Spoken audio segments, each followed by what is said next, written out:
जरा सोचिए, एक ऐसा भारत जहां ना मोबाइल था, ना ही इंटरनेट था, ना ही महंगी गाड़ियां, ना ही मेट्रो, जहां खुशी के पाल तस्वीरों में नहीं आपस में कैद रखते थे।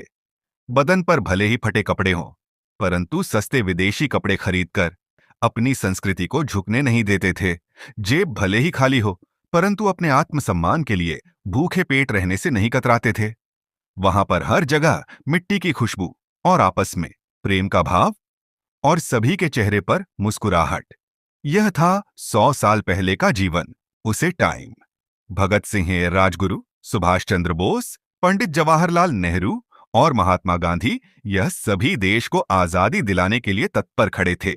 सभी देशवासियों के मन में एक ही भाव था, वह था आजादी।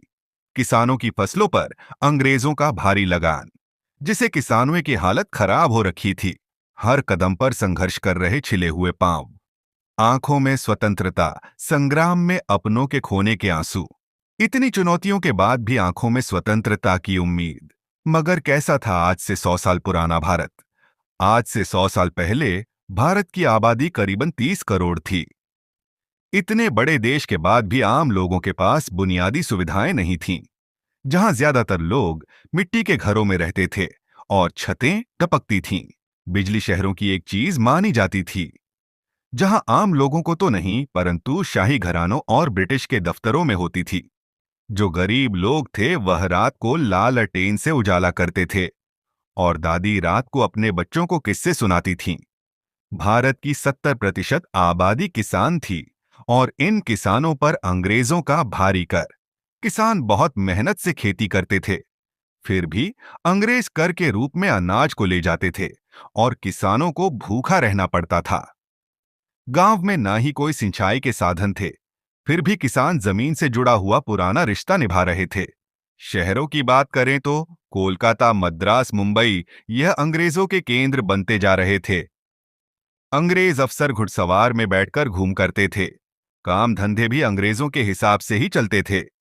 पढ़ाई अंग्रेजी भाषा में की जाती थी, जिसका मकसद था कि वहां के लोग उनके लिए क्लर्क तैयार कर ले। और लड़कियों को तो पढ़ाया ही नहीं जाता था।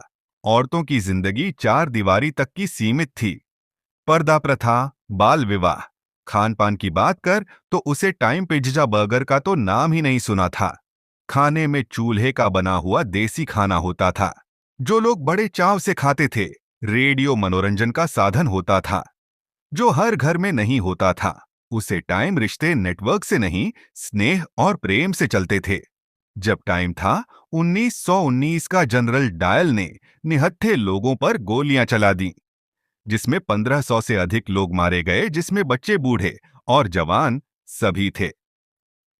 आज के लिए इतना ही। वीडियो अच्छा लगा है तो चैनल को सब्सक्राइब कर लेना। धन्यवाद।